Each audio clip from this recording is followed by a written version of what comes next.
I'm Captain Rowan Berg, 32 years old, United States Army. Under the harsh sun of Fort Liberty, North Carolina, I was standing in a ceremony that meant everything. The moment Major General Whitaker was about to present me with the command saber, a voice cut through the national anthem. "You don't deserve to wear that uniform." It was Ethan, my stepbrother. Before anyone could react, he lunged forward, ripping the saber from the general's hands. The edge of the steel slammed against my left hand. Blood. It soaked through the pristine white dress glove. He roared in front of hundreds of people. "You don't belong here, Rowan. You were never one of us." They thought this public humiliation would break me. They didn't know that my blood on this uniform was the most ironclad oath I could ever make. Let me know where you're watching from. Hit that like and subscribe button if you've ever been treated like a stranger by your own family at the exact moment you needed them most. The heat at Fort Liberty was unforgiving. It shimmered in waves off the vast expanse of the parade ground, baking the scent of freshly cut grass and kiwi shoe polish into the humid North Carolina air. I stood at attention, my spine straight as a ramrod, the dark green fabric of my Army service uniform already starting to feel heavy. The rhythmic, cadenced beat of the ceremonial drums seemed to sync with my own heart. A steady thump, thump, thump that marked the culmination of a lifetime of effort. 17 years. 17 years of pushing my body past its limits, of honing my mind to a razor's edge, of sacrificing normalcy for duty. This moment wasn't just for me. It was for him. For the father I barely knew, First Lieutenant Henry Berg, whose legacy was the compass that had guided my entire life. In the front row of the guest bleachers, I could just make out my mother. She was fanning herself with a program, looking small and overwhelmed by the military precision surrounding her. I allowed myself a flicker of hope. Maybe today, seeing me here, she would finally understand. Maybe she would finally be proud. Major General Whitaker stood before me, his presence as commanding as the flag snapping in the breeze behind him. He was a friend of my father's, a living link to a past I only knew through faded photographs. His eyes, crinkling at the corners, held a warmth that went beyond professional courtesy. It was the look of a mentor, of a man who saw not just the rank on my shoulders, but the journey it took to get here.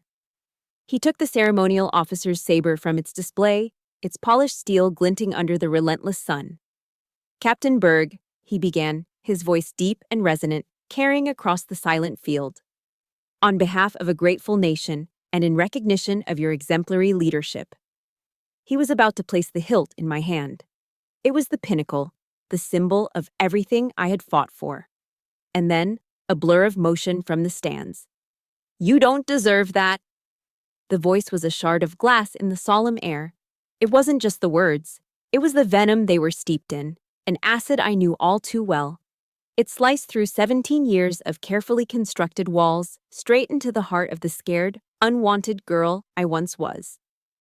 My blood ran cold. I didn't need to turn. I knew that voice. Ethan. He vaulted the barrier separating the guests from the field, his face a twisted mask of rage. 2 military police officers started to move, but he was too fast. He lunged, not at me, but at the general, his hands clawing for the saber. He ripped it from Whitaker's grasp with a savage grunt. For a split second, time seemed to warp, the polished blade arcing through the air in a terrifying, beautiful sliver of light. Then it slammed into my hand. It wasn't the blade that hit me, but the heavy steel of the handguard. A sickening, dull crack echoed in my ears, a sound I felt more than heard. A bolt of white-hot agony shot up my arm, so intense it stole my breath. It felt like every small bone in my hand had been shattered by a hammer. Hot. Wet. My eyes, wide with shock, dropped to my left hand. The ceremonial white cotton glove was already blooming with a grotesque flower of crimson. It started as a small stain, then darkened, spreading rapidly through the fibers. Blood. My blood. Staining the symbol of purity and honor. Through the haze of pain, my gaze darted to the stands, searching for my mother. I found her. Her hand was clamped over her mouth, her body shrunken into her seat. I saw a flicker of horror in her eyes, quickly replaced by something else. Fear. The same old paralyzing fear. And then, she did what she always did. She looked away. She turned her head, her eyes finding a point on the far side of the field, anywhere but on her daughter being assaulted. She had abandoned me. Again. Ethan stood over me, panting, the saber clutched in his hand. His face was inches from mine, spittle flying as he roared the words that were the anthem of my childhood. "You were never one of us!" The spell broke. Shouts erupted. The MPs were on him in an instant, a flurry of motion and authority. They tackled him to the ground with professional force. The saber clattered onto the manicured grass. The crowd gasped. The ceremony had dissolved into chaos. My ears were ringing. The pain in my hand was a roaring fire, but my training kicked in, a lifetime of discipline overriding the screaming nerve endings. Assess the situation. Maintain composure. Control the narrative. General Whitaker was by my side, his face a mask of cold fury. He looked from the struggling form of Ethan to my bleeding hand. His voice, when he spoke to me, was low and sharp as a bayonet. "Captain, can you stand and maintain your bearing?" It was a question, but it was also a command. An offer to retreat with dignity or to stand my ground. Retreat was not in my vocabulary. Blood was now dripping from the fingertips of my glove, forming a small dark pool on the polished leather of my dress shoes. Every fiber of my being wanted to collapse, to cradle my broken hand, to scream. But I thought of the young soldiers in formation watching me. I thought of my father's name. I forced my shoulders back, locked my knees, and pulled my chin up. My gaze met the general's. I brought my uninjured right hand up in a salute so crisp, so precise, it could have been cut from stone. "Yes, sir." The words were steady. They didn't betray the tremor of pain shooting through my body. They didn't betray the rage and the profound, soul-crushing hurt. A camera flash exploded in my peripheral vision, searing the moment into history. A local reporter capturing the image that would go viral. The decorated captain, face impassive, blood streaming down her side, rendering a perfect, unwavering salute. They would call it a symbol of discipline. They had no idea it was an act of war. As the MPs dragged Ethan away, still shouting incoherently, a silence fell over the field once more. But this wasn't the silence of respect. It was the silence of shock. I held my salute, my eyes fixed on the flag, the world narrowing to that single point of focus. The pain was immense, but the wound Ethan had just torn open ran far deeper than bone. It was 17 years old. How, after 17 years, could he still reach me like this? The question of how Ethan could still reach me isn't a question at all. The real question is why I ever thought he couldn't. The roots of that day at Fort Liberty weren't planted in the North Carolina soil. They were sunk deep in the humid, oppressive ground of Charleston, South Carolina, in a house that was as beautiful as it was damned. From the street, our house on South of Broad was a postcard of Southern charm. A grand historic home with double piazzas, gas lanterns that flickered at dusk, and the sweet, heavy scent of magnolias hanging in the air. Tourists would stop to take pictures. They saw heritage and grace. What they couldn't see was the suffocating silence that lived inside, a silence curated and enforced by my stepfather, retired Navy Captain Douglas Porter. Inside, the air didn't smell like magnolias. It smelled of lemon-scented wood polish, Douglas's cigars, and a faint, metallic tang of fear. My mother's entire existence revolved around navigating his moods. Her constant whisper to me was the law of our house. Don't poke the bear, Rowan. Just be quiet. Be good. Being good meant being invisible. It meant walking on the antique heart pine floors without making them creak. It meant reading in my room instead of watching TV in the living room. It meant never, ever bringing up the name Henry Berg. Douglas ruled our home like the deck of a warship, and I was the permanent, unwanted stowaway. The worst of it always came to a head during holidays, when the performance of a happy family was mandatory. I remember one Thanksgiving when I was 14. The dining room was set with my grandmother's old silver and a lace tablecloth so ancient it was the color of cream. The air was filled with the rich smells of roast turkey, sage stuffing, and bourbon-glazed sweet potatoes. Douglas, seated at the head of the table, believed family dinners were a time for moral instruction. My instruction. "Rowan," he'd boomed, his voice silencing the soft clink of silverware. "Ephesians, chapter 6, verse 1. Recite it." I swallowed, my throat suddenly dry. All eyes were on me. Ethan, a year older, smirked from across the table. He loved this. "Children, obey your parents in the Lord, for this is right," I recited, my voice small. "Louder," Douglas commanded, "as if you mean it." I repeated the words, my face burning. He nodded, satisfied, and began carving the turkey. For a moment, I thought I was safe, but my hands were trembling. As I reached for my water glass, my fork slipped from my grasp, clattering onto the pristine tablecloth and leaving a small greasy stain from the gravy. The silence that followed was absolute. It was heavy and cold. Douglas put down the carving knife with slow, deliberate precision. He didn't yell. That wasn't his way, not at first. He just stared at the stain, then at me, his eyes like chips of ice. "Clumsy," he said, the word a quiet indictment. He picked up my plate, piled high with turkey and all the fixings I'd been dreaming of all day, walked over to the grand fireplace, and scraped the entire meal into the dying embers. It sizzled and smoked, the smell of burnt offering filling the room. "You will eat in the kitchen," he said, his voice flat. "A bowl of cold grits. That's what you deserve." I looked at my mother, pleading. She wouldn't meet my eyes.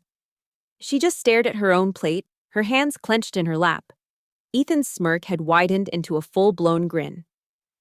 He knew he'd be getting my share of the pumpkin pie. I spent that Thanksgiving in the kitchen, spooning tasteless, lumpy grits into my mouth while the sounds of laughter and conversation drifted in from the other room. It wasn't about the food, it was about the humiliation. It was about being publicly marked as unworthy. Later that evening, when Douglas was in his study, my mother slipped into the kitchen. She didn't say a word. She just pressed a small broken piece of pie crust into my hand before scurrying away, as if her small act of kindness was a crime. But Ethan was the one who knew how to turn cruelty into an art form. He knew the one thing I had left of my real father was his military dog tag. It was my sacred object. I kept it in a small wooden box on my nightstand. One sweltering summer afternoon, he stormed into my room after I'd beaten him in a school sailing race. He saw the box, knew exactly what was inside, and snatched it. "What's this, Rowan?" he sneered, dangling the chain. "Thinking about your dead hero, Daddy?" "Give it back, Ethan," I begged, my voice cracking. He just laughed. He ran out of the house, down to the marshy edge of the Cooper River at the end of our property. I chased after him, but I was too late. With a final, taunting look, he drew his arm back and flung the dog tag out over the water. It made a tiny, insignificant plink as it disappeared into the murky depths. I didn't even think. I waded into the pluff mud, the thick, smelly sludge sucking at my sneakers. I searched for hours, my hands plunging into the dark water, feeling for that small piece of metal. Crabs scuttled over my fingers. The sun beat down on my back. I cried until I had no tears left. I never found it. When I finally trudged back to the house, covered in mud and defeat, my mother was waiting on the back porch. She didn't hug me. She didn't ask what was wrong. Her first words were a hissed whisper. "Look at the mess you've made. You're tracking mud all over the piazza. Go upstairs and shower, now. And don't you dare say a word of this to your stepfather." Protecting Douglas's peace was always more important than protecting me. His anger was the sun our entire family orbited, and my pain was just a planet to be sacrificed to keep the system stable. My escape hatch appeared in the form of a flyer in my high school guidance counselor's office, JROTC, Junior Reserve Officers Training Corps. It promised order, discipline, and purpose. It was everything my home was not. The first time I put on the uniform, a crisp, second-hand polyester uniform, I felt like I was putting on armor. Our instructor, Sergeant First Class Walsh, a tough-as-nails Marine veteran, saw something in me I didn't see in myself. He didn't see a clumsy, quiet girl. He saw potential. Discipline begins where excuses end, Berg. He'd bark at us during drills. He called me Berg, not Rowan, not sweetheart, not clumsy girl. Berg. It sounded like respect. It sounded like I was someone. He told me I had leadership qualities. It was the first time anyone had ever told me I was good at anything. The night Douglas died of a massive heart attack in his armchair, I didn't cry.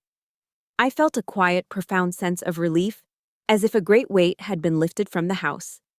While my mother and Ethan planned a grand funeral befitting a retired Navy captain, I packed a single duffel bag. A year later, on my 18th birthday, I stood at the door, ready to leave for basic training. Ethan stood there, arms crossed, leaning against the doorframe. He looked me up and down, a contemptuous sneer on his face. "You think you're so tough in that uniform?" "You'll be back," he said. "You'll come crawling back."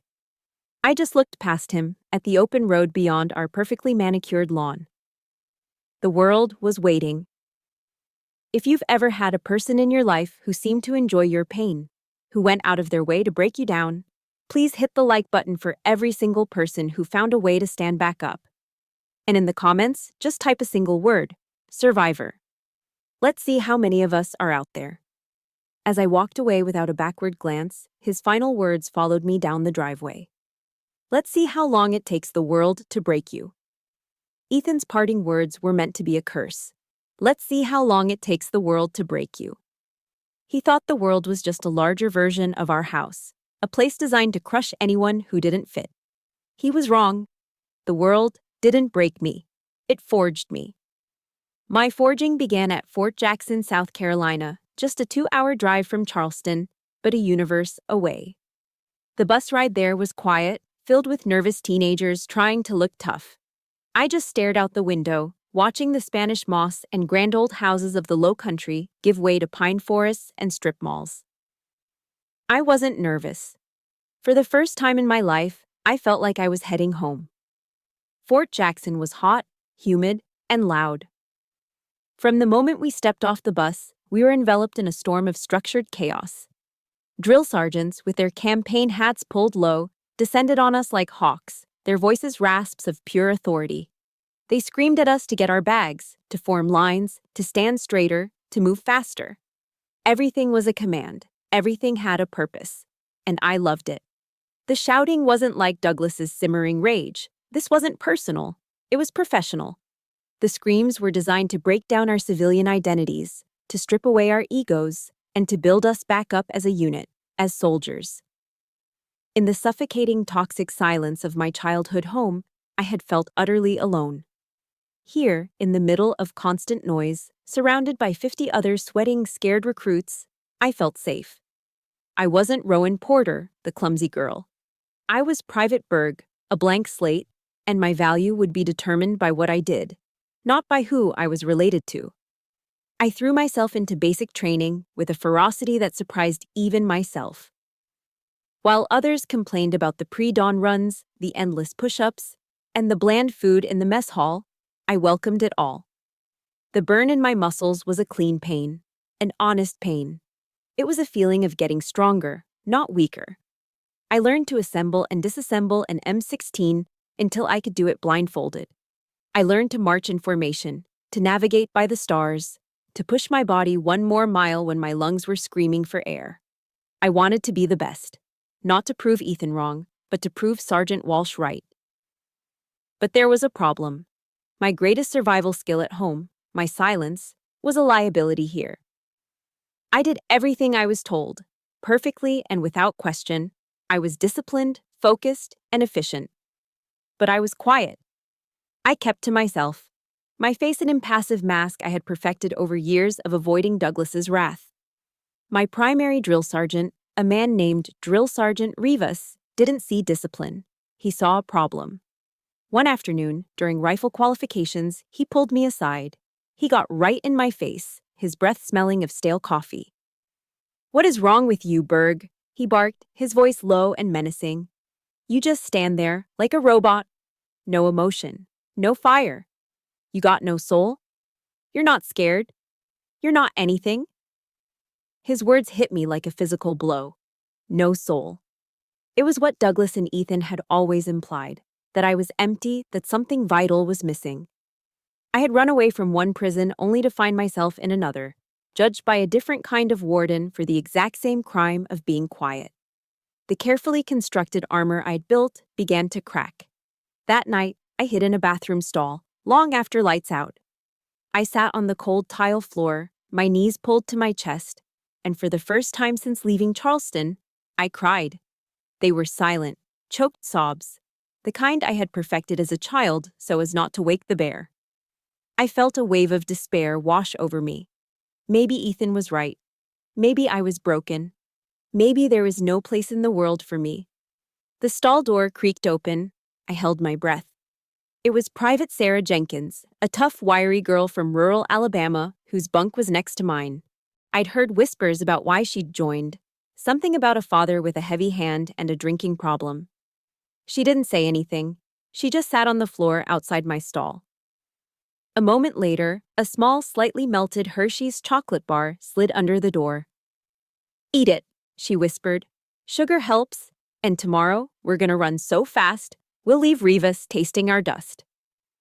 It was the first act of unconditional kindness I had received in my entire life. I ate the chocolate, its sweetness a stark contrast to the bitterness in my soul. Sarah didn't ask me to explain. She didn't need to. She just knew. We were both running from the same ghosts. We were survivors. From that day on, she was my family. And we did run faster. We pushed each other, studied together, and made a silent pact to get through this together. They thought they could break us, but they only made us harder than steel. My performance, combined with my high test scores, got me noticed. I was recommended for officer candidate school.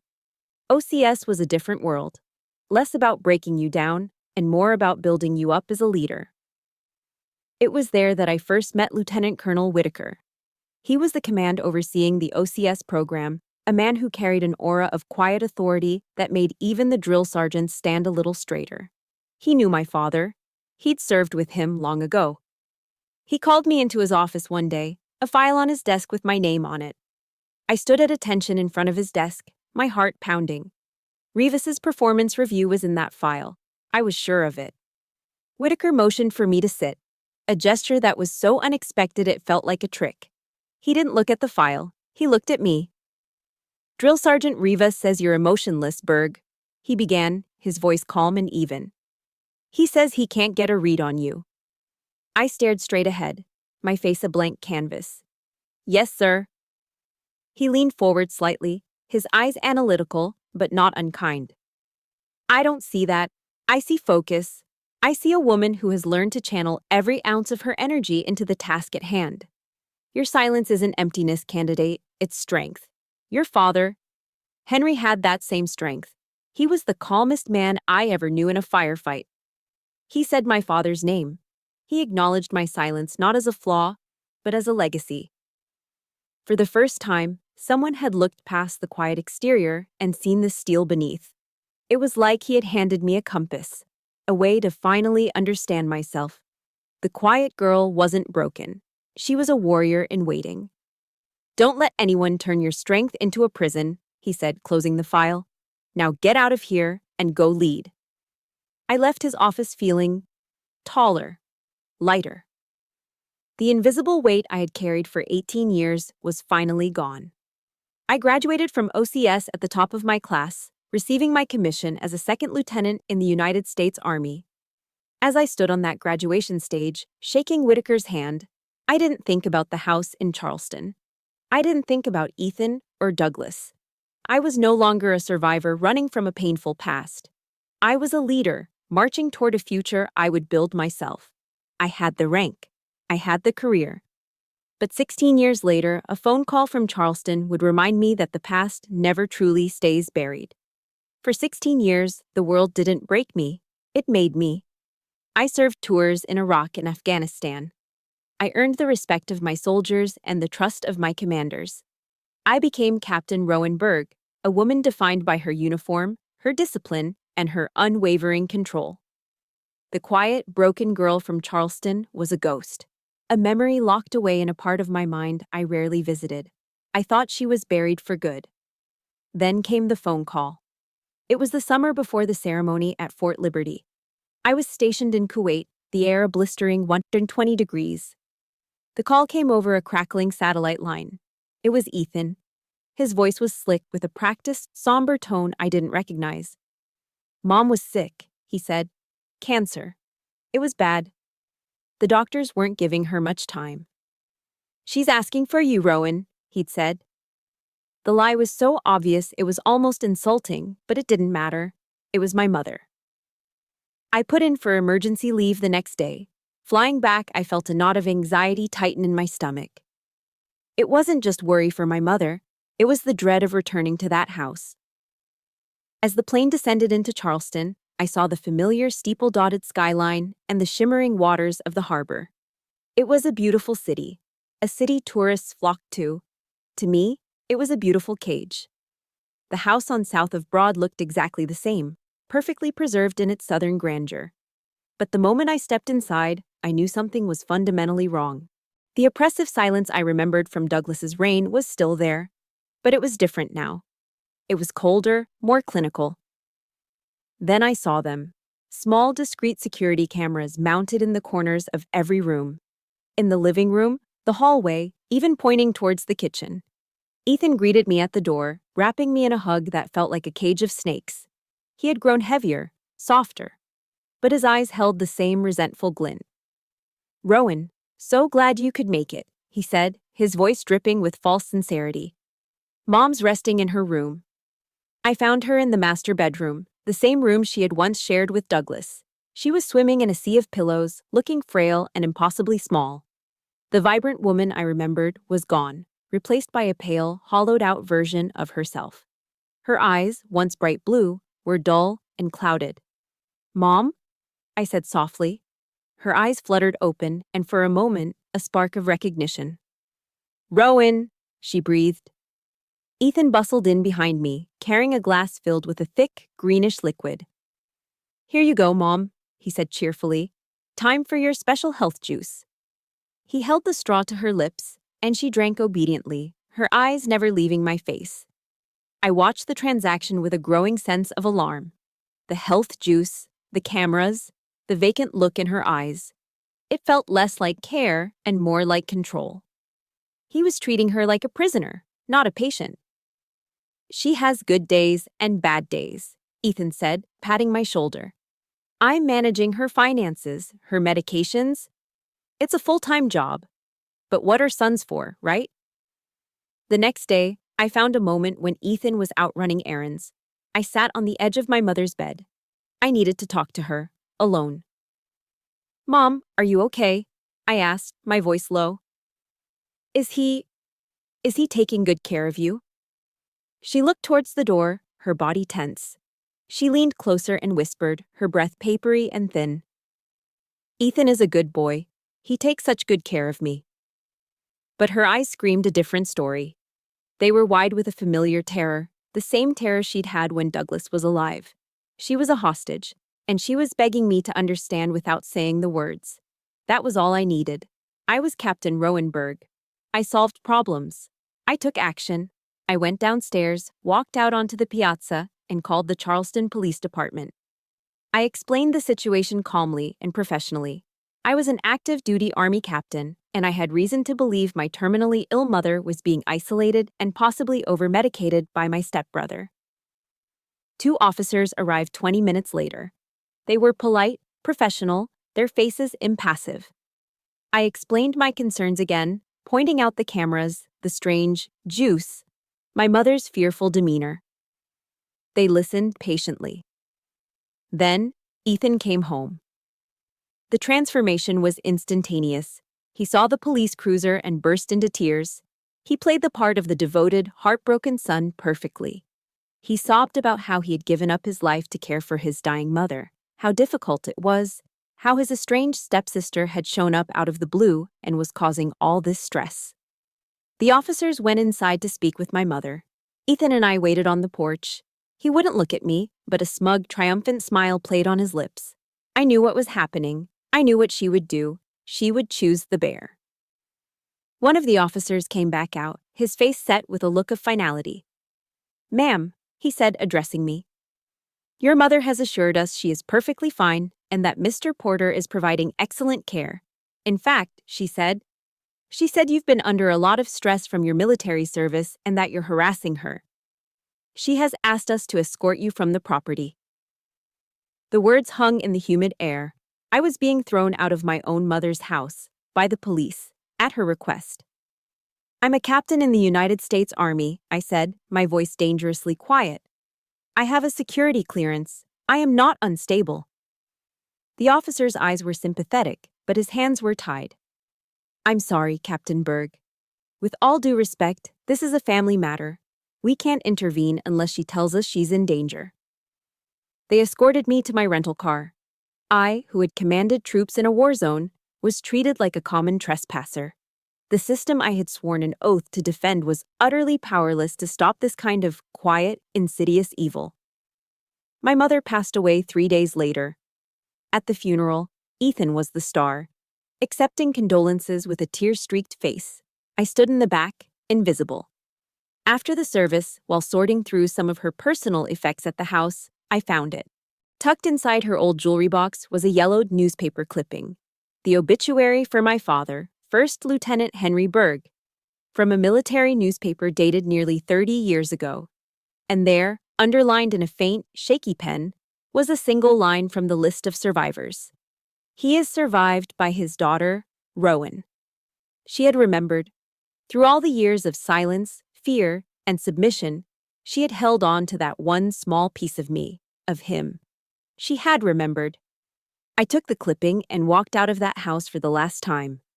Ethan was standing on the porch, watching me go. I stopped at the bottom of the steps and turned to face him. The grief in my chest was a cold, hard stone. "You are going to pay for this," I said. It wasn't a threat. It was a statement of fact, a mission objective. This time, I wasn't running away. I was going to war. That image of the underlined obituary clutched in my hand, and that promise I made on those steps. That's why, a year later, even as the blood ran down my arm, I stood my ground at Fort Liberty. The promise I made on my mother's porch was a quiet declaration of war. I expected a long, grueling campaign fought in the shadows through legal filings and private investigators. I never imagined the first battle would be broadcast live on national television, with me as the unwilling star. Before I was even discharged from the on-base clinic at Fort Liberty, my hand set in a cast, diagnosed with 3 fractured metacarpals, I was no longer just Captain Berg. I was a headline. The blood-stained salute. The image was everywhere. That single, searing photograph taken by a local reporter had gone viral. It was on CNN, playing on a loop, a panel of experts debating its meaning. It was the lead story on Fox News, commentators praising my grit and unbreakable discipline. My face, impassive and stoic, was plastered across Twitter and Facebook, turned into a meme, a symbol. They called me a hero, an icon of American fortitude. They didn't see me 10 minutes after that photo was taken, kneeling on the cold tile floor of a bathroom stall, vomiting into the toilet from the sheer shock and pain. They didn't see the shaking in my good hand as I tried to sip water.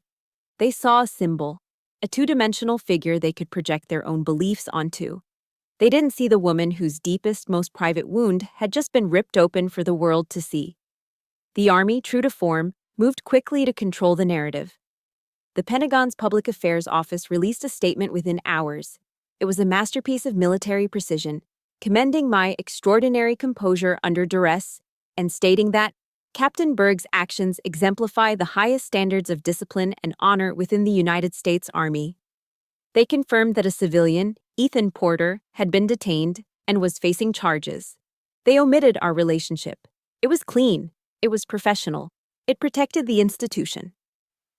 General Whitaker called me personally in my temporary room in the officers' quarters. "Just breathe, Rowan," he said, his voice a steady anchor in the hurricane. "Let us handle the press." Your only job right now is to heal. We've got your six.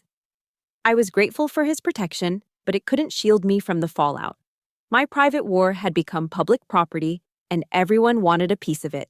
The story became a political football. On the right, I was hailed as a paragon of traditional military values, a rebuke to a supposedly soft generation. On the left, the incident was framed as a symptom of toxic masculinity and unresolved violence inherent in military culture. My pain was just ammunition for their arguments. Neither side seemed to care about the truth. Neither side understood that the uniform wasn't the cause of my wound. It was the only armor I'd ever had against it. Life on base became a minefield. The other soldiers didn't know what to say. I could feel their eyes on me in the PX, in the mess hall. They would whisper as I passed. Some gave me nods of respect, a silent acknowledgement of strength. Others looked at me with pity, their eyes soft with a sympathy I found suffocating. I didn't want their praise, and I certainly didn't want their pity. Both felt like a violation. They were looking at the icon, not at me. The icon was strong. The woman was falling apart. I retreated into myself, spending my off-duty hours in my room. The silence a welcome relief from the noise of public opinion. I felt adrift, unsure of my next move. My promise to my mother felt hollow now. Ethan's attack wasn't just on me, it was on the institution I loved, and I felt a paralyzing sense of shame. Then, the letters started arriving. At first, it was just a trickle, forwarded from the base mailroom. Then it became a steady stream, then a flood. Sacks of mail, filled with letters from all over the country, from people I had never met. I started opening them one evening, more out of a sense of duty than curiosity. Many were from young soldiers, privates, and specialists who wrote about their own silent battles. A soldier whose father belittled his service. A female officer whose husband controlled her finances. They saw my salute not as an act of military discipline, but as an act of personal defiance they wished they had the strength to make. There were letters from military spouses, from mothers and fathers who had watched their children struggle. They wrote about the invisible wars families fight behind closed doors, far from any foreign battlefield. They thanked me for not flinching, for showing them what resilience looked like. Each letter was a small crack of light in the darkness that had surrounded me. These people weren't talking to the icon. They were talking to me. They saw the truth behind the picture. They understood. One evening, I opened a letter with a return address from a small town in Texas. The handwriting was the shaky, deliberate script of an old man. Dear Captain Berg, it began. My name is Sergeant Major, retired Frank Miller. I served 22 years in the Army, 2 tours in Vietnam. I've seen men fall from enemy fire, from disease, from sheer exhaustion. I've seen a lot of things that are called brave, but I've seen very few people remain standing after being betrayed by their own kin. That kind of wound cuts deeper than any bullet. That salute of yours, with the blood on your glove, was the single bravest act I've seen in 30 years. You didn't do it for the cameras or the regulations. You did it for yourself. You told that bastard and the whole world that you would not be broken. You stood your ground. Thank you, Captain. From one old soldier to another. I held the letter in my hand, the paper trembling. And for the first time since that day, I cried. Not tears of pain or shame, but tears of recognition, of release. Frank Miller, from his small town in Texas, had seen me. He understood the battlefield I was really on. I sat there for a long time, the letter in my lap, the pile of mail a testament to a silent, unseen army of survivors. I realized this was no longer just my story. It wasn't about Ethan's jealousy or my mother's fear. It was about Frank Miller in Texas. It was about the young private whose father called him a failure. It was about every single person who had ever been made to feel worthless by the people who were supposed to love them. I couldn't stay silent. Not anymore. My war wasn't a source of shame. It was a source of strength. And maybe, just maybe, my story could be a weapon for them too. I stood up, the last of my hesitation gone, replaced by a cold, clear sense of purpose. I knew exactly what I had to do next. The next day, I walked into the Charleston law office of Nancy Given. The letters gave me a purpose, but it was the Army's investigation that gave me a target. The Criminal Investigation Division, or CID, was thorough, efficient, and impersonal. They interviewed me, General Whitaker, and a dozen other witnesses. They also interviewed Ethan. The final report landed on my desk a few weeks later. It officially cleared me of any misconduct. Ethan, however, got little more than a slap on the wrist. He was charged with disorderly conduct and trespassing on a federal installation. The punishment? A fine and a permanent ban from all military bases. That was it. Military justice had done its job. It had protected the sanctity of the ceremony. But it had done nothing to address the real crime. It wasn't enough. I didn't just want justice for a ruined ceremony. I wanted justice for my mother. The CID report included a transcript of Ethan's interview. Reading his words felt like swallowing poison. "She provoked me," he'd claimed, his voice dripping with self-pity. "She always had to be better than me, rubbing her fancy career in our faces. She took everything from me, even my own mother's love." His lies were so blatant, so pathetic, they didn't even make me angry. They clarified everything. They became fuel. I folded the report, my decision made. My fight with Ethan wasn't a military matter. It was a civil one. I requested a meeting with General Whitaker. We met in his office, the same room where he'd once defended my silence. I laid out my intention, my voice as steady as my gaze. "Sir, I'm going to sue him," I said.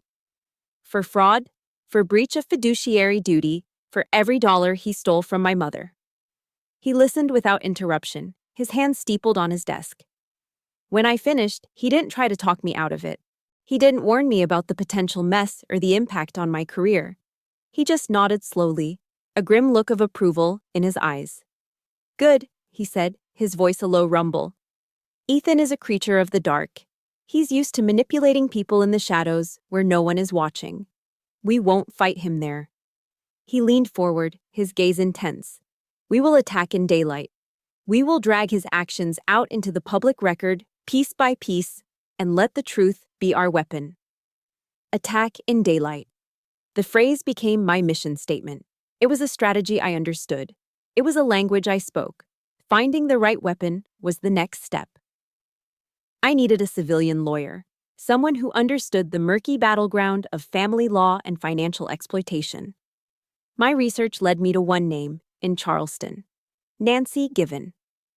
Her reputation was formidable. She wasn't just a lawyer, she was a shark who specialized in dismantling financial predators who hid behind the shield of family matters. Her law office was in a beautifully restored historic building downtown, a world away from the rigid functionality of Fort Liberty. Nancy Given herself was a woman in her late 60s with sharp, intelligent eyes and a no-nonsense demeanor that reminded me of my toughest instructors. She didn't waste time with pleasantries. "I've read the news, Captain Berg," she said, gesturing for me to sit. Her office was filled with books, not just law tomes, but works of history and philosophy. She looked at my cast, then at the faint, fading scar on the back of my hand. "I know what happened at the ceremony. Tell me what happened before." I spent the next hour laying out the facts, presenting the case with the same precision I would use to brief a mission. I detailed my mother's illness, the cameras in the house, the suspicious health juice, and the police report that labeled me as the aggressor. I spoke without emotion, focusing on the tactical details. When I finished, Nancy was silent for a long moment, studying my face. "Are you ready for this fight, Captain?" she asked, her tone serious. "He will use your service against you. He'll claim you have PTSD, that you're unstable. He'll say you were an absent daughter looking for a payday. It's going to get dirty." "Ma'am," I replied, meeting her gaze without flinching. "I've spent the better part of my career in the deserts of Kuwait and the mountains of Afghanistan. I'm not afraid of getting dirty." A slow smile spread across her face. "Good. Then let's go hunting." And so began my war on two fronts. By day, I was Captain Berg, commanding my unit at Fort Liberty, ensuring my soldiers were trained, equipped, and ready. My performance had to be flawless. I couldn't give anyone a reason to believe Ethan's inevitable lies about my stability. But by night, my apartment became a command center. Nancy would email me batches of documents she'd subpoenaed: my mother's bank statements, pharmacy records, credit card bills. I would stay up until 2 in the morning, a pot of black coffee my only companion, highlighting every suspicious transaction, cross-referencing dates, and building a timeline. The exhaustion was a constant, heavy weight on my shoulders. I would fall into bed for a few hours of restless sleep, only to wake up at 500 for a 5-mile run, pushing my body to punish the weakness my mind was feeling. The picture that emerged from those documents was uglier than I could have imagined. It was a methodical, ruthless plundering. Tens of thousands of dollars siphoned from my mother's retirement accounts. There was the $10,000 down payment on a new Ford F-150, a $5,000 charge for a base boat, thousands more spent at expensive restaurants, on golf trips, on things my frail, bedridden mother could never have used or approved. He hadn't just been controlling her. He had been bleeding her dry, spending her life savings while she wasted away. Each receipt, each withdrawal slip, was a piece of ammunition. Each line item was a confirmation of his betrayal. The work was grueling, and it forced me to relive my mother's final, lonely months over and over again. But with every piece of evidence, my resolve hardened. Have you ever had to be the one to dig through the painful facts? To be the detective in your own family's tragedy, just to find the truth? If you know what that lonely, exhausting fight feels like, hit the like button. In the comments, just write, "I see you." Because we need to know we're not alone in this fight. One night, staring at a bank statement that showed a huge withdrawal on the day before my mother died, I felt a cold clarity wash over me. General Whitaker was right. The darkness was Ethan's territory. It was time to drag him out of it. It was time to attack in daylight. Nancy filed the lawsuit the next week, a thick stack of paper detailing every allegation of fraud and exploitation. The war had officially begun. The trial in Charleston began on a sweltering October day. The air inside the historic courthouse was thick and still, heavy with the weight of unspoken stories. I walked through the polished double doors, not in a civilian suit, but in my full Army Class A uniform. The green jacket, the ribbons on my chest, the polished brass. I wanted Ethan to see it. I wanted him to face the uniform he tried to disgrace, the institution he could never understand. The courtroom was packed. Reporters scribbled in notebooks, their presence turning our private war into a public spectacle. This was it. This was daylight. Ethan had been forced to sell my mother's car to hire a lawyer, a slick, bottom-feeding attorney named Peterson, whose strategy was obvious from his opening statement: to paint me as a greedy, unstable, and attention-seeking daughter, and Ethan as the selfless, devoted caregiver. Nancy Given dismantled him with the calm, methodical precision of a surgeon. She didn't rely on theatrics. She relied on facts.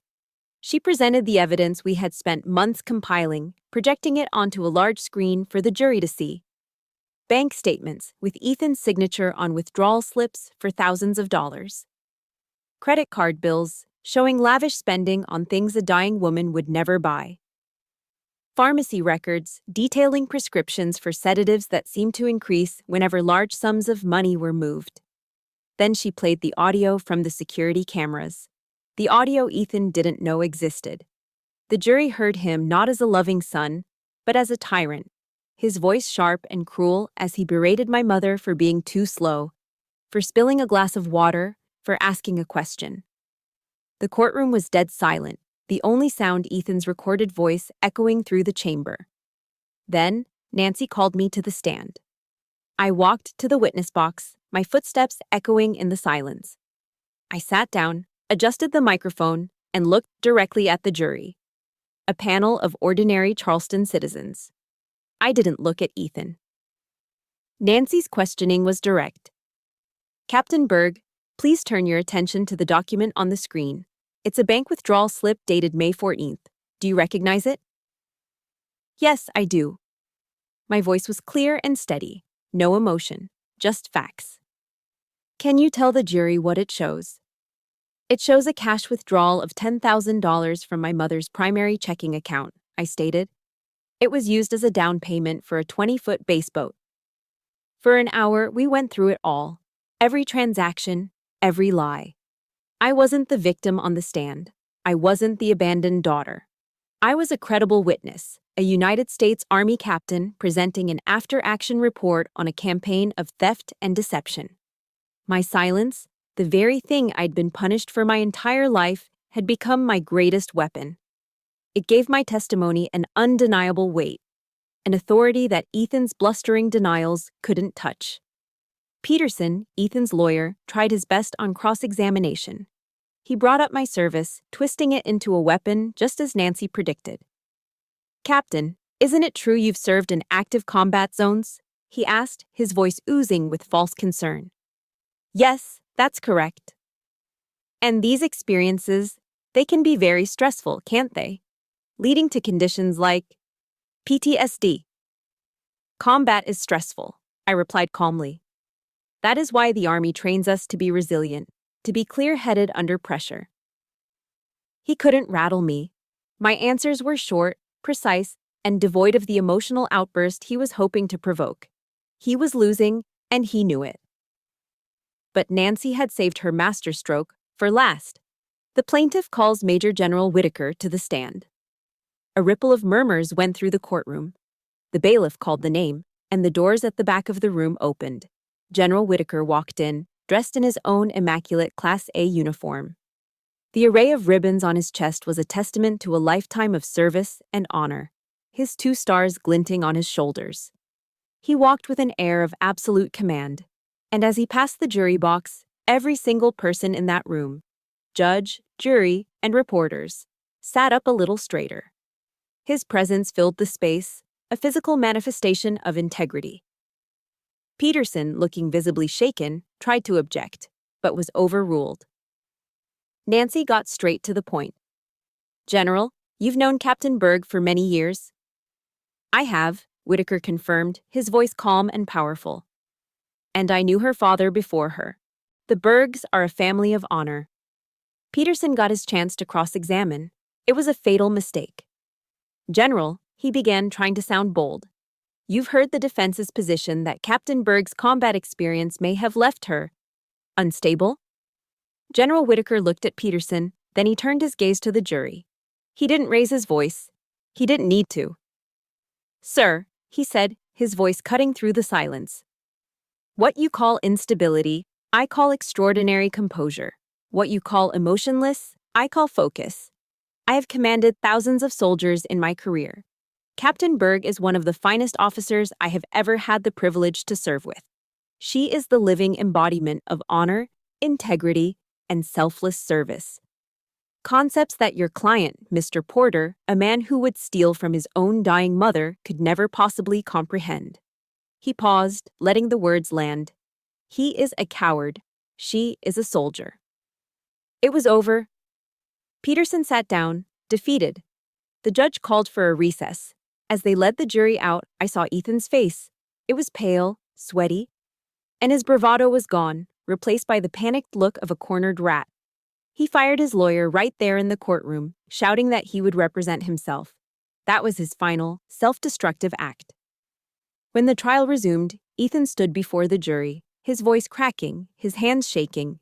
He didn't present evidence. He didn't make a legal argument. He just unraveled. "She's lying," he screamed, pointing a trembling finger at me. "All of it. She was never there for Mom. I was the one. I did everything."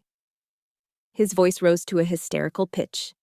"Mom loved me more. She always loved me more. This bitch just wants the money. She was always jealous of me."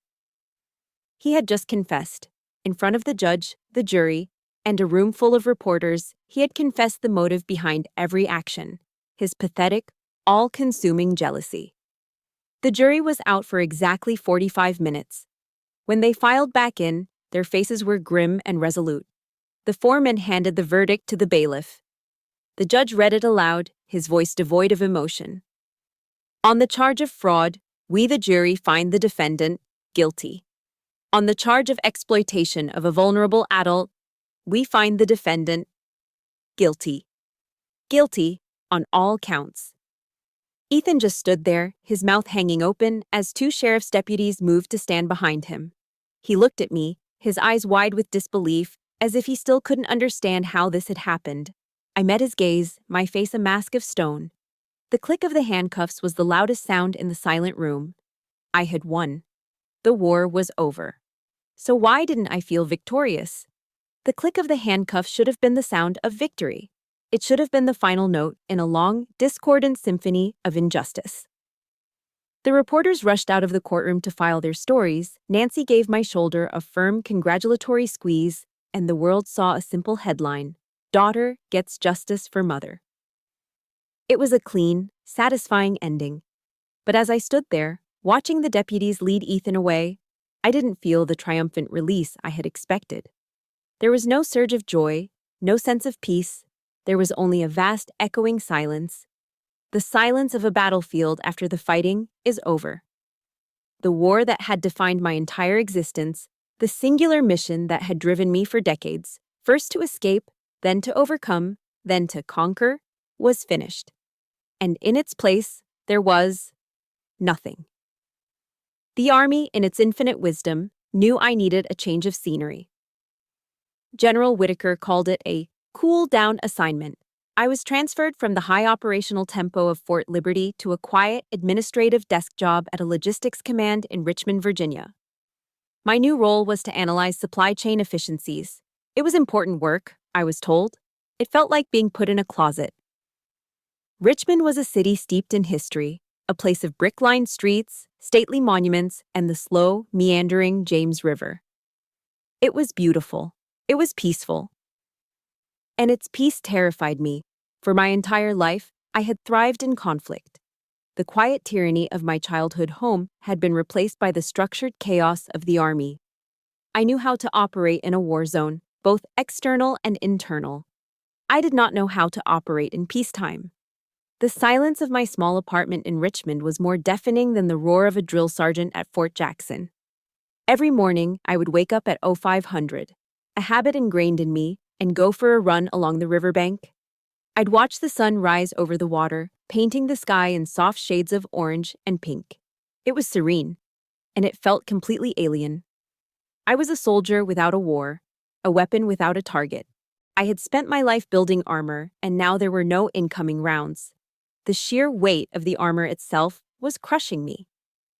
As part of my cool-down, I was required to attend weekly sessions with a behavioral health officer, an Army psychologist named Dr. Evans.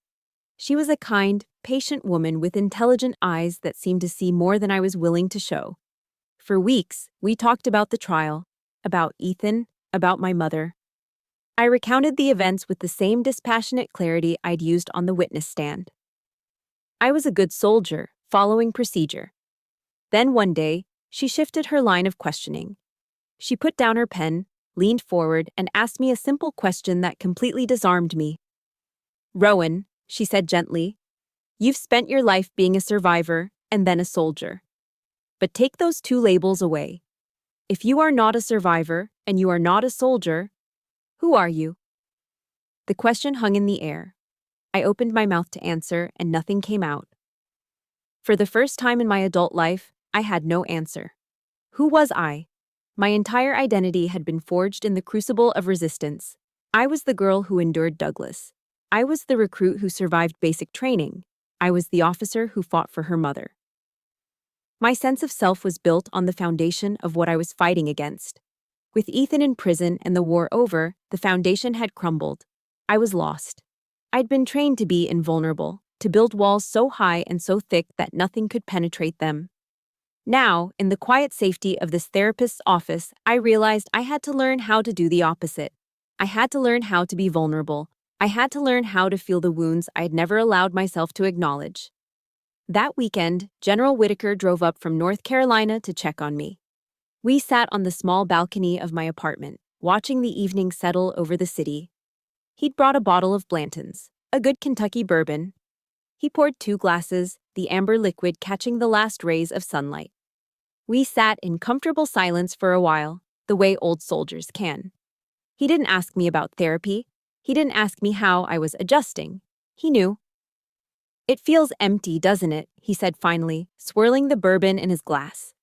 I just nodded, unable to find the words. I felt the same way when I came back from my last command. He continued, his voice quiet and reflective. You spend years focused on a single mission, a single enemy, and then it's over. The silence is the hardest part. He took a slow sip. You've been fighting your whole life, Rowan. First, it was them. Then it was the Army's standards. Then it was the trial. You're a master of survival. He turned to look at me, his eyes filled with a paternal wisdom. But some wars you don't win. You just outlive them. You're used to surviving. Now, it's time to learn how to live. His words didn't magically solve anything, but they planted a seed. Learn how to live. It was a mission I had no training for. Where did I even begin? That night, I couldn't sleep. I found myself online, researching the Army's various support programs. There were robust, well-funded programs for PTSD, for substance abuse, for transitioning to civilian life. But I realized there was nothing for the soldiers fighting the wars I'd fought. There was no official protocol for the soldier whose family was their primary battlefield. No support system for those dealing with financial abuse or emotional manipulation from the very people they were supposed to be able to trust back home. A thought began to form, a faint glimmer of light in the fog of my confusion. My war wasn't a unique, isolated event. It was a silent epidemic. I had been given a mission. I just hadn't recognized it yet. I realized then, my war wasn't over. It was just beginning a new mission. General Whitaker's advice to learn how to live was a mission objective without a map. I felt like a newly commissioned lieutenant again, full of theory but lacking practical experience. I was sitting in my sterile office in Richmond, staring at supply chain logistics charts, feeling more lost than ever when my new mission walked through the door. She was a private first class, barely 20 years old, with nervous eyes and hands that wouldn't stay still. She stood at attention in front of my desk, so rigid she was almost trembling. "Ma'am, sorry to bother you, Captain Berg," she stammered. "I'm PFC Miller." "At ease, Private," I said, motioning to the chair. "What can I do for you?" She sat on the edge of the seat, her knuckles white as she gripped her patrol cap. "Ma'am, I saw your story on the news. The thing with your family." She took a shaky breath. "My husband's family, back home in Ohio. They control all my finances. My paycheck gets direct deposited into an account with his mother's name on it. They send me a small allowance. They say it's to help us save, but..." Her voice broke, and a tear traced a path down her cheek. "I don't even have enough money to buy my own shampoo at the PX. I don't know what to do. I feel so stupid." I looked at this young soldier, a woman trained to face enemies of the state, who was being systematically dismantled by her own family. And in her terrified, ashamed eyes, I saw myself. I saw the girl who was told a dog tag was just a piece of metal. I saw the woman who was escorted from her mother's home by the police. The emptiness I had been feeling for months was suddenly replaced by a white-hot surge of protective anger. This wasn't just my story. This was PFC Miller's story. And how many others were there like her? That night, I didn't analyze supply chains. I mapped out a new kind of battlefield. The Army had taught us how to operate a tank, how to field strip a rifle, how to survive in the desert. But it had never taught us how to handle a tyrannical stepfather, a manipulative spouse, or a family that used love as a weapon of control. We were trained for every conceivable external threat, but we were left completely vulnerable to the ones waiting for us back home. The idea came to me in a flash of clarity. It wasn't just a support group. It needed to be a formal, Army-sanctioned program. A confidential resource that provided soldiers with legal guidance, financial counseling, and a safe channel to report domestic abuse that wasn't physical. It needed to be a weapon. I spent the next 3 weeks working with a fervor I hadn't felt since preparing for the trial. I wrote a formal proposal outlining the mission, the structure, and the necessity of the program. I gave it a name. I decided to take the very object that had been used to wound me and turn it into a symbol of protection. I called it the Saber Initiative. The saber is a symbol of an officer's trust and command, a tool to defend and lead. This program would do the same. With my proposal complete, I knew my first hurdle would be the old guard. I scheduled a meeting with a group of senior staff officers, colonels who had been in the Army since before I was born. Their reaction was exactly what I had feared. I presented my data, my case studies, my carefully prepared arguments. When I finished, one of them, a grizzled, stone-faced infantry colonel, took off his reading glasses and looked at me with open disdain. "Captain," he said, his voice dripping with condescension, "the United States Army is not a social work agency. We are here to fight and win the nation's wars. This is a distraction. It's weakness." Another chimed in. "If a soldier can't manage their own family drama, how can we expect them to manage a platoon in combat? This is a personal problem, Berg, not an army problem." Weakness. Personal problem. The same old words used to enforce silence. For a moment, the old despair threatened to surface, but then I looked down at the faint scar on my hand and thought of PFC Miller. My voice, when I replied, was cold and clear as steel. "With all due respect, Colonel," I said, meeting his gaze, "a soldier who is worried their spouse is draining their bank account back home is a soldier who is not 100% focused on their sector of fire. A soldier who is being psychologically tormented by their family is a soldier whose readiness is compromised. This isn't about drama. This is about force protection. It's about ensuring that every soldier is mentally and emotionally prepared to do their job. This is a mission readiness issue." I had used their language, their logic. It left them speechless, but I knew I hadn't won them over. I needed more firepower. I needed General Whitaker. I presented the initiative to him and his command staff the following week. This time, I was ready. I laid out the tactical argument first, the impact on readiness, on morale, on soldier retention. I used charts and statistics. I was the perfect logical staff officer. Then, I changed tactics. I told them about PFC Miller. I didn't use her name, but I told her story. And for the first time, I told them a little of mine. Not the dramatic details, but the core truth. "Gentlemen," I finished, my voice quiet but carrying across the silent conference room. "We ask our soldiers to be prepared to make the ultimate sacrifice for this country. The least we can do is ensure they have a safe flank to return to.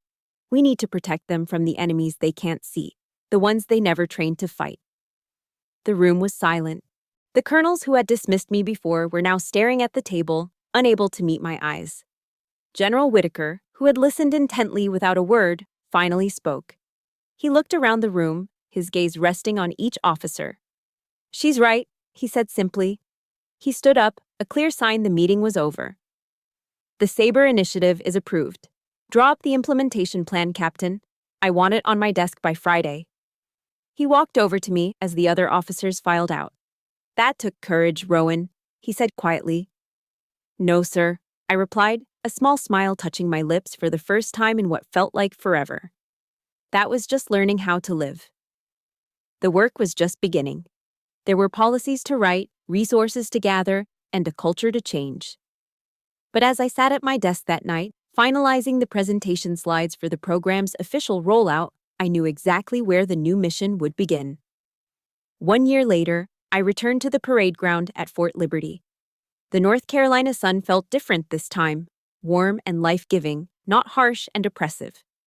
The scent of cut grass and polish was still in the air, but today it smelled like home. I stood on a raised platform, looking out at a sea of young, eager faces, the next generation of Army leaders. On my shoulder, the silver oak leaf of a major had replaced the gold of a captain. And I was here not as a recipient of an award, but as the keynote speaker for their leadership course graduation. I had returned to the scene of my greatest humiliation, not as a victim, but as a testament to what comes after. I looked down at my left hand. A thin, silvery scar traced the line where the saber had struck me. It was a part of me now, a permanent reminder. But when I flexed my fingers, there was no pain. As I stepped up to the podium, I saw them. Hundreds of future lieutenants, their uniforms immaculate, their futures bright with possibility. They saw a major, a decorated officer, a speaker. They didn't know the ghosts that had once haunted this very ground. It was my job to tell them, not about the ghosts, but about how to defeat them. "Good morning," I began, my voice clear and steady, amplified by the speakers across the field. "They'll teach you a lot about leadership in your careers. They'll talk about tactics, strategy, and logistics. They will speak at length about honor. And I am here today to tell you what honor truly is." I paused, letting my eyes travel over the crowd. Honor is not about perfection. It is not about an unblemished record or a flawless career. That's a myth. Honor is about truth. It's about facing the truth of who you are, what you've done, and what's been done to you, with unwavering clarity. Honor is about resilience. It's not about invulnerability. It's about acknowledging your wounds and choosing to heal. And most importantly, honor is not about never falling. Honor is about how you rise. I looked pointedly at the spot where I had fallen, where my blood had stained the grass. It is about how you rise, even when you are bleeding. It is about how you choose to stand your ground, not for the crowd, not for the cameras, but for the person you are determined to become. That is the honor that matters. That is the honor that will make you your leaders. I kept the rest of my speech short, focused on the practical applications of the Saber initiative, which was now active on bases across the country. I spoke about recognizing the signs of abuse, about creating a climate of trust where soldiers felt safe to ask for help, about the undeniable link between a soldier's well-being at home and their effectiveness on the battlefield. I was giving them the tools I never had. After the ceremony, as the newly graduated officers were celebrating with their families, a young lieutenant approached me. She was sharp, confident, the very picture of a future leader. "Major Berg," she said, her voice filled with a sincere respect that touched me deeply. "I need to tell you, that video of you, from your ceremony here last year, it went around my OCS class. I was on the verge of quitting. I didn't think I had what it took. Seeing you stand there, seeing you salute, that's the reason I'm in this uniform today. Thank you, ma'am." I didn't offer a long reply. I didn't need to. I just looked at her, saw the fire in her eyes, and knew that my story had become a part of hers. I simply nodded. "Congratulations, Lieutenant. Go make a difference." My mission was already working. As she walked away to join her proud parents, a familiar voice came from behind me. "She's not the only one you know." I turned. General Whitaker, now retired, stood there in a civilian polo shirt and slacks. He looked relaxed, happier. The immense weight of command finally lifted from his shoulders. "I've received dozens of letters," he said, a proud smile on his face. "From drill sergeants, from company commanders. They say the Saber initiative is one of the most impactful leadership tools they've been given in a decade. You did good, Rowan." "We did good, sir," I corrected him. We stood together for a moment, watching the families take pictures, the scene a perfect portrait of pride and joy. "So, have you forgiven him?" he asked quietly, the question unexpected. I knew he meant Ethan. I thought about it for a moment, honestly and without defense. The old, familiar anger wasn't there anymore. The bitterness was gone. "I don't think about him," I said, and I was surprised to find that it was the truth. "I've realized something, sir. Forgiveness isn't a gift I give to him. It was never about him. Forgiveness is my peace, and I had to fight like hell to win that peace for myself. He doesn't get to have any part of it." Whitaker nodded, understanding completely. "You finally finished your war, Berg." I looked out across the parade ground, at the American flag flying crisp and proud against the blue sky. I felt the warmth of the sun on my face, and for the first time, I felt truly at peace. The scar on my hand was just a scar. The ghosts were gone. "Maybe I have, General," I said, a real smile forming on my lips. "But I've learned that some wars aren't meant to end. They're just meant to change. They become something new." I turned to him, my eyes clear, my future an open field of infinite possibility. And now, I'm ready. And so, my war has found its peace. Thank you for walking this path with me. My journey from that parade ground to this moment has taught me one thing above all. Our scars don't have to be a source of shame. They can be our greatest source of strength, a testament to what we have survived. Every one of you listening has your own story, your own battle fought in silence. If this journey resonated with you, I invite you to join a community of survivors by leaving a comment below with 3 simple words. I am ready. And if you believe that every story of resilience deserves to be heard, please like this video and subscribe to the channel. You are not alone here, and our stories are our power. Thank you for listening.